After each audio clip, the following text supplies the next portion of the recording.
Why are you here? Mother, I didn't ask you to come.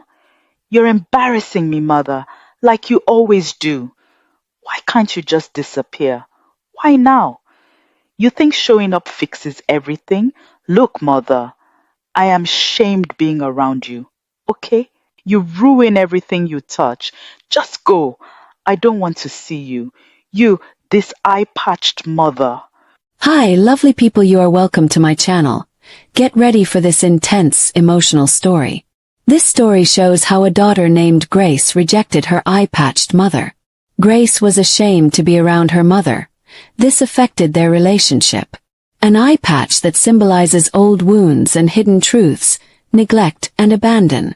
A turning point in the life of Grace, when she discovered the truth of her reality. Discovering the story behind the eye patch. This is not just a family drama. It's a story about courage, pain, forgiveness, and the complicated path to healing. Keep watching to unravel these secrets behind the eye-patched mother. Happy viewing.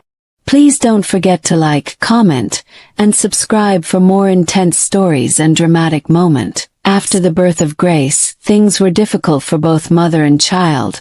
Madame Favor had more responsibilities to carry. She had to work more, most times was very stressed, but she stood firm for the love of her beautiful daughter Grace, whom she loved so much. Obviously it was a difficult childhood for Grace. She had to manage with her hard-working mother.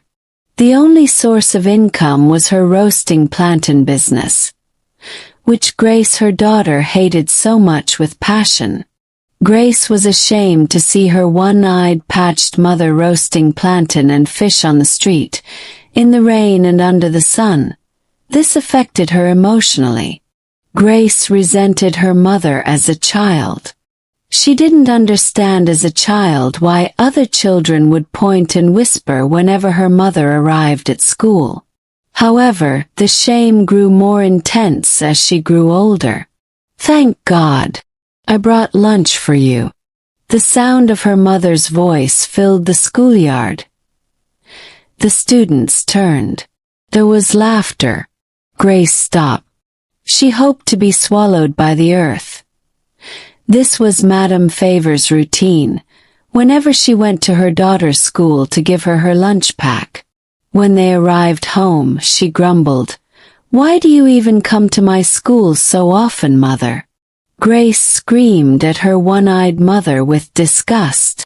"It seems, Mother, you enjoy embarrassing me in presence of my classmates. Do you know that they make fun of me at school always because of you? Look, Mother, stop coming to school. I feel embarrassed whenever you come around." "Gosh, why don't you understand, Mother?" Grace yelled at her mother. Her mother's expression sank. "I just wanted to give you. I don't care what you want." Grace lost her temper. "You just have one eye, which I detest. You appear to be a monster." Her mother stumbled back as though she had been hit. "Grace, I don't," her mother stammered. "I am disgusted. Ashamed of you, Mother," Grace shouted and turned away angrily.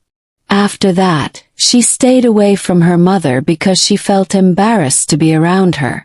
She warned her mother to avoid being seen when she brought friends home. "You have no idea how difficult it is," Grace whispered one evening. Her mother gently smiled, her weary face hiding pain. "Maybe one day you will understand, my child," her mother said sadly, and walked away. Grace didn't care though. She only knew that she hoped her mother with the one eye, did not exist. Grace just did not want to see her mother. Grace's hatred got stronger as she grew older. The one-eyed face of her mother was an ongoing reminder of her suffering. She never strolled with her mother in public or asked people around. She had her worst fear one day during a school function. "Grace!" her mother shouted, waving excitedly from the crowd. Everyone let out murmurs and laughed quietly. one of her students mocked and asked, "Is that your mother?" Shame rose on Grace's face. She stormed to her mother, her fists tensed. She yelled, "Why are you here?" Her mother, smiling with delight, remarked, "I wanted to see you receive your award." "Well, I didn't want you here." Grace spat. "You're embarrassing me, mother.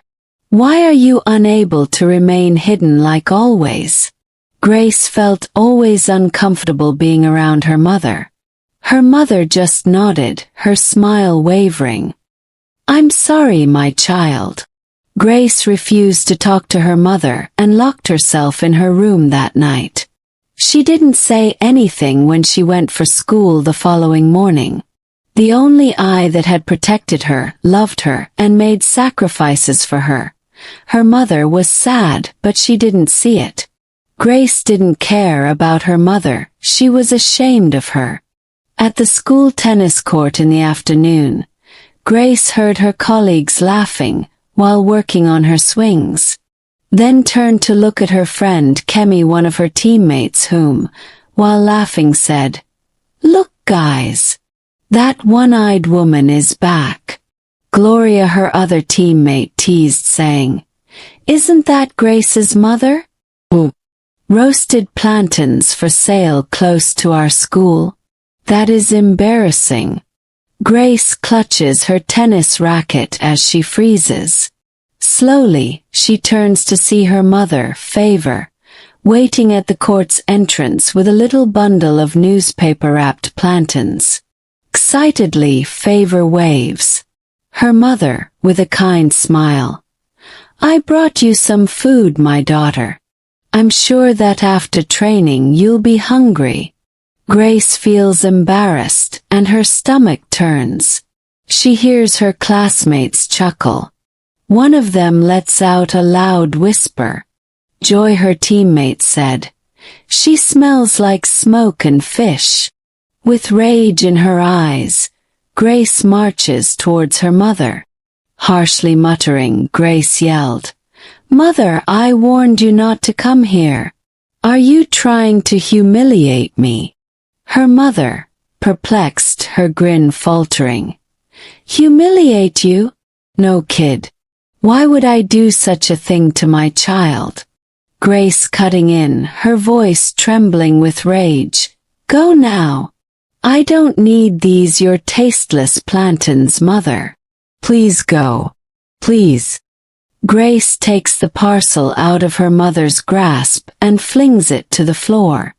The spectators gasps as they heard Grace yell. But her mother picks up the strewn food while nodding slowly, her face crumpling, looking very sad. Her mother, softly trying to hide her pain. "I understand. I'll go now." She turns and walks away, head bowed. Grace's friends burst into laughter as she storms back onto the court. But inside, Grace feels a strange emptiness. Grace comes home that evening, after she had despised her mother in front of her friends. But there was silence in the home. No sound of her mother singing while she works. No smell of roasting plantains. She reluctantly calls out.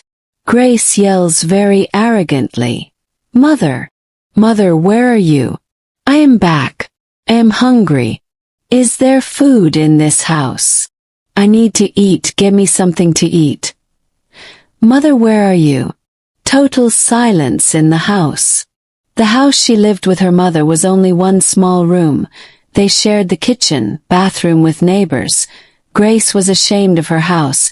She never invited any of her friends home. She had always wished she was born into wealth. She vowed under her breath to marry a wealthy man, so she can stay far away from her one-eyed mother, whom she despised so much. She looks in the kitchen. Empty, untouched is the little wooden bench her mother used to sit on. A worried-looking neighbor shows up at the door. "Grace," said the neighbor, "your mother passed out on her way home. She was taken to the hospital by a good Samaritan." The room tilts. Grace's legs nearly collapsed out of shock. Voice trembling. "Which hospital?" said Grace. Ignoring the burning sensation in her chest, she rushes to the hospital. A nurse gives her a sad look when she enters. "She's unconscious," said the nurse. "She was brought here by a man who saw her by the side of the road. He made arrangements for her to be moved to the city hospital since he wasn't happy with the treatment she was getting." Grace quickly heads to the new hospital after following the instructions. She saw her mother in a separate ward, appearing weak but still breathing. Grace went to doctor's office. The doctor is being addressed by the Good Samaritan, an elderly man dressed in a suit.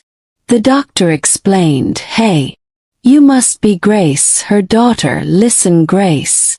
If your mother had stayed in the first hospital, she wouldn't have survived. She needed urgent surgery. This man paid for her transfer. Thank God for this Good Samaritan who brought her in on time." Grace turns to the man, tears in her eyes. Grace turned to the man saying with a grateful heart, thank you so much." Under her breath she said, "I have despised and hurt my mother. I am so ashamed of myself. I never appreciated all her sacrifices for me. Mother, I am so sorry. I have been an ungrateful child. Please forgive me. Please wake up, Mother. I am very sorry for treating you so bad." She started crying. When the doctor and the man saw that she was crying, they encouraged her to be strong, that her mother will be fine. Grace went home but kept wondering who that man she met at doctor's office was. "He looks kind," she muttered alone. Grace for some days did not go to school because there was no money to pay her exam fees. She didn't know what to do. She had refused to learn how to roast plantain. Now she regretted it. She would have been humble enough to learn the skill. But she did not. It became clearer to her that her one-eyed mother was sacrificing for her to be a better person, but she not see it. How blinded she has been. Her mother, who is one-eyed, saw more than her. She said sadly, "How could I have treated my mother so badly all these years without seeing all her sacrifices for me?" She said sadly to herself that Grace vowed to change to be a better person, to love her mother unconditionally and to help her. With that, she went her mother's best friend Lisa and begged for forgiveness. Lisa was very happy to see a new Grace, and agreed to look for a part-time job for her, so she could go back to school. But instead of a part-time job, she asked Lisa to teach her how to roast plantain like her mother.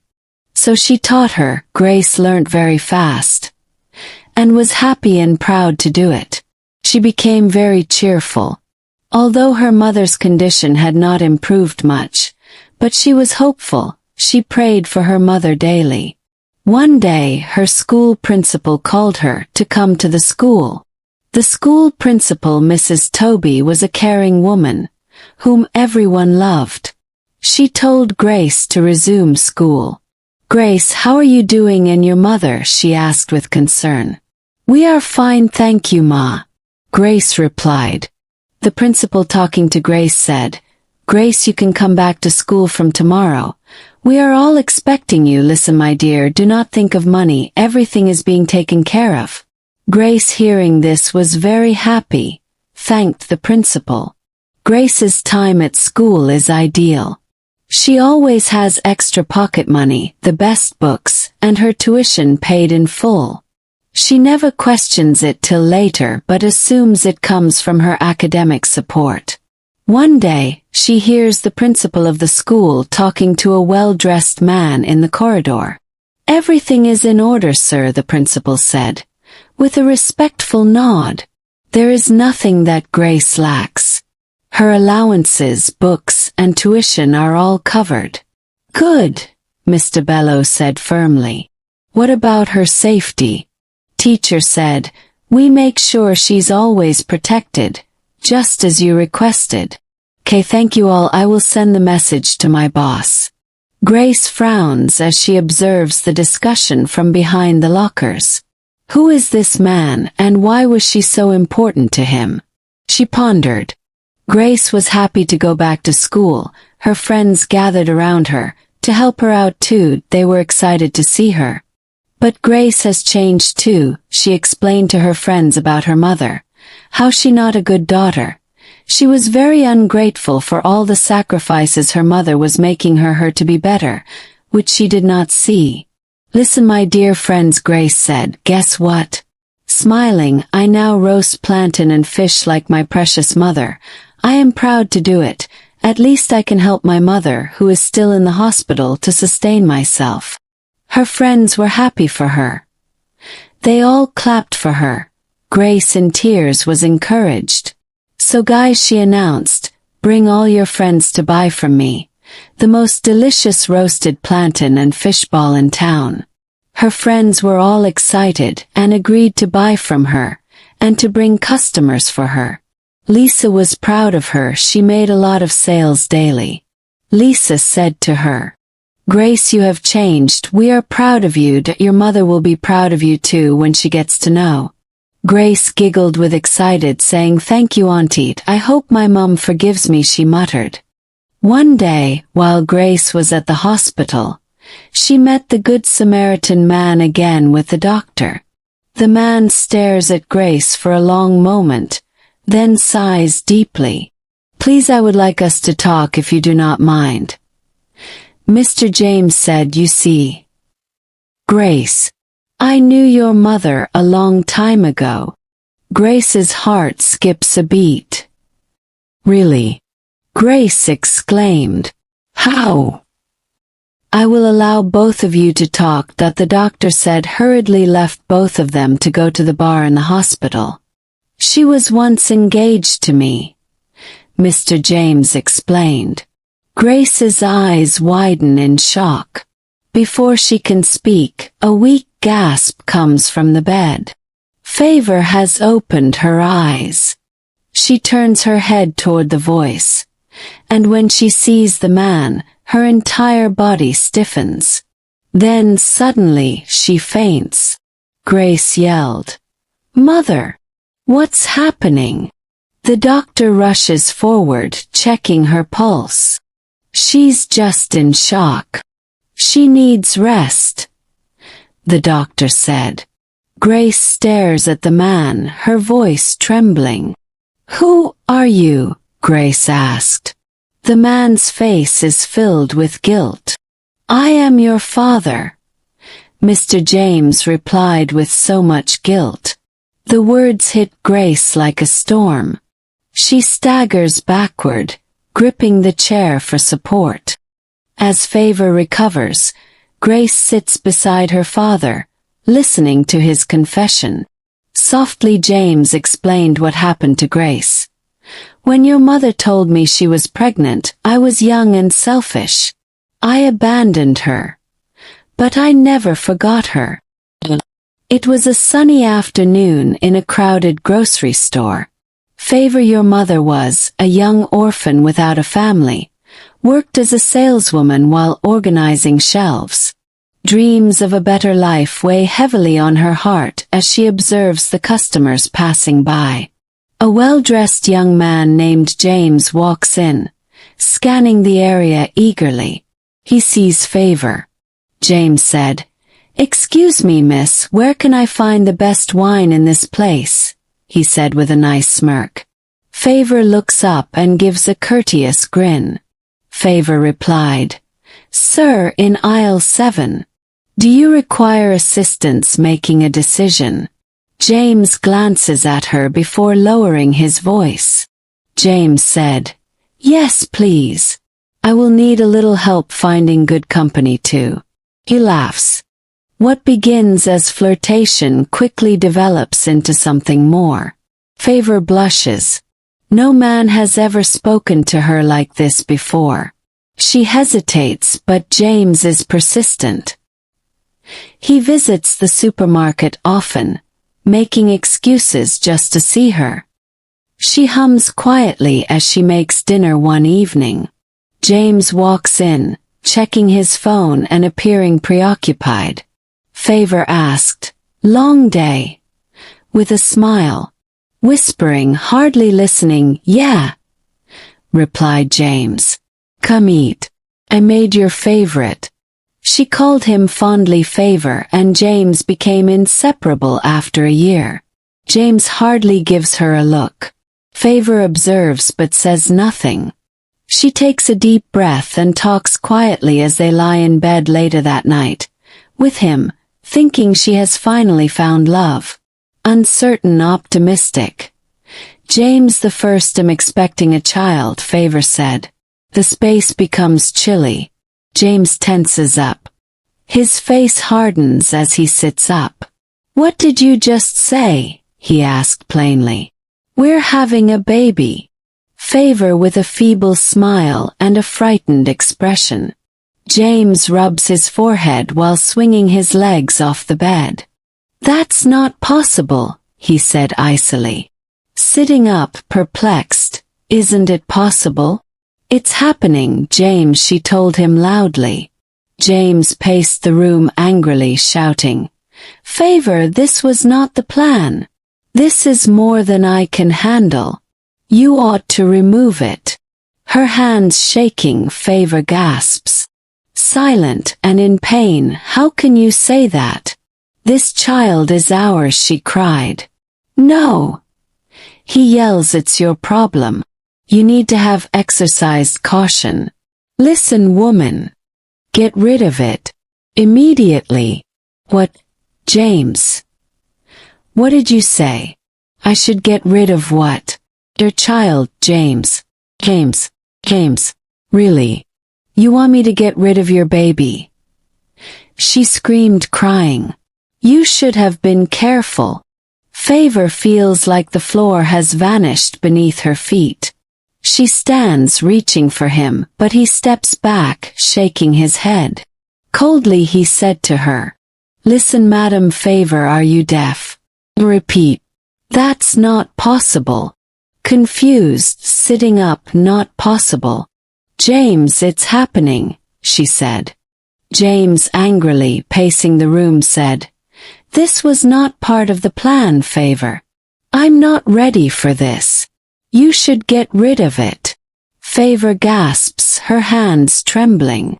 Favor whispers, hurt beyond words, "How can you say that?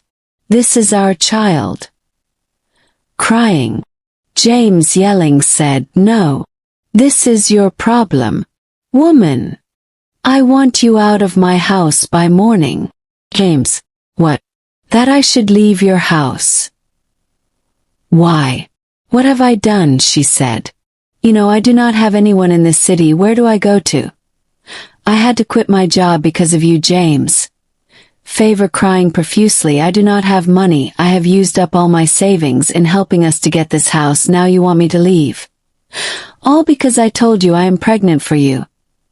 I did not expect this from you, of all people. In a minute you forgot our story. Okay, James, tell me, where do I go to?" Tears spill down Favor's cheeks, then kneeling she pleads, but James is unmoved. She packs her few belongings and leaves that night, stepping into the cold, uncertain darkness. The city streets are unkind to Favor. Homeless and pregnant, she struggles to find shelter. The first few nights, she sleeps in front of closed shops, hungry and alone. One evening, she watches an elderly woman roasting plantains by the roadside. The sweet aroma fills the air as customers gather. Desperate, she approaches the woman. Ashamed. "Please, Mama, can I help you? I just need to earn something to eat." The woman eyes her tired face and swollen belly, then nods. Old woman said kindly, "Life is hard, my daughter. But if you are willing to learn, I will teach you." And so Favor learns. She roasts plantains daily, turning them carefully over hot coals. She saves every coin, surviving on little but hope. Months pass, and with time, she saves enough to rent a tiny one-room apartment. One stormy night, Favor wakes up with a sharp pain in her belly. She gasps, clutching her stomach. Favor, panicking, sweating. "Lisa, something is wrong." Lisa, who had fallen asleep in a chair, jolts awake. Lisa, jumping up. "It's time. Hold on, Favor, I got you." With difficulty, Lisa helps Favor to a taxi. The driver speeds through the empty streets as Favor cries out in pain. At the hospital, nurses rush her to the delivery room. Lisa holds her hand, whispering words of encouragement. Hours later, the cries of a newborn fill the room. Favor, exhausted but overjoyed, holds her baby girl for the first time. Favor, whispering, tears of joy falling. "Grace, I will never leave you." Lisa watches, wiping her tears. Lisa, smiling, gently touching Grace's tiny hand. "She's beautiful, Favor. And you. You are the strongest woman I know." Grace, clenching her fists, voice shaking. "You left my mother to suffer. You left us to suffer." Mr. James, nodding slowly, guilt in his eyes, said, "Yes. And I will regret it for the rest of my life. But when I saw her selling plantains that day, I recognized her instantly. I realized that the woman that had helped me was the same woman I had wronged." Grace's breath catches in her throat. "Grace, I made sure you never lacked anything. Your school fees, your books, your pocket money. I paid for all of it. And I made sure you were always safe." Grace remembers the mysterious man at school. The principal's words. The allowances she thought came from a scholarship. Grace whispers, tears streaming down her face. "It was you." Her father replied, "The man you saw was my personal assistant. Mr. Bello, he was assigned to always make sure you were okay." The room is silent for a long time. Then, a weak voice speaks from the bed. Softly, eyes opening. "You came back?" Favor asked James. James kneels beside her, tears in his eyes. Mr. James whispering. "Yes, Favor. I came back, and I'll never leave again." Grace watches as her mother, despite everything, reaches out and holds his hand. The past is still painful, but something shifts in the air, hope. Years ago, in the dead of night, Favor, while sleeping beside her daughter, Grace, flames devoured their home. While she was about to escape from the fire with Grace, an ambush meant for Favor had found them both. She did not know that John, who was obsessed about her, was still stalking her. Although motherhood had changed her after the birth of Grace. Too late, it seemed. As the fire closed in, a masked man rushed to grab Grace. Without thinking, Favor threw herself between them, the blade meant for her child slashing deep across her face, blinding her in one eye. She fought like a cornered animal, dragging her daughter through smoke and blood until they collapsed. Grace survived, her mother explained. But the black eye patch on her mother became a symbol of a past she wanted to forget. Years later, standing face to face, Grace saw only betrayal in that eye patch, never knowing the price her mother Favor had paid to keep her safe. And now, the distance between them felt like a lifetime. But grew up only seeing the scars, the eye patch, and the secrets her mother never explained. Years later, after her father had confessed to Grace in the hospital what had happened in the past, Favor, her mother, stood before her daughter, with trembling lips, rejected and broken, and told Grace the story behind her eye patch. Grace finally heard the truth, cried, and in that shattering moment, the weight of all her anger crumbled, replaced by guilt, by rejecting and mocking her only mother, who stood in the gap to save her life. Grace was so sorry, she asked for forgiveness from her mother. With her father's financial help, Favor undergoes surgery to restore her sight. Her daughter Grace is the first person she sees when the bandages are removed. Favor, smiling teary-eyed, said, "Grace, you are so beautiful." Grace sobs, hugging her mother tightly. "I love you, Mother. I'm sorry for everything." Grace apologized. Favor strokes her daughter's hair. "You were never lost, my child. You just needed to find your way back home," her mother replied. Years later, Grace dedicates her life to helping single mothers and abandoned children. She no longer hides her past but uses it to inspire others. Madame Favor's roasted plantain business flourished and became the talk of town. One day, she returns to the marketplace, kneels before her mother in the presence of her friends and the crowd in the market, and offers her a plate of roasted plantain and fish. Grace, crying, said, "Mother, you are my hero. I am very proud of you, Mum. Thank you for everything. I am humbled." Madame Favor and Grace maintained a good relationship with Mr. James, her father. But Madame Favor refused to marry Mr. James when he proposed. This story teaches us to forgive and move on with our lives, to love and not to despise the people who sacrifice for you. Shame and pride can blind us to love, but it is never too late to change. Let me know what you learned from this real-life story. Please, where are you watching from? Thank you for watching. Please do not forget to comment, subscribe and share to families and friends. Stay tuned for more.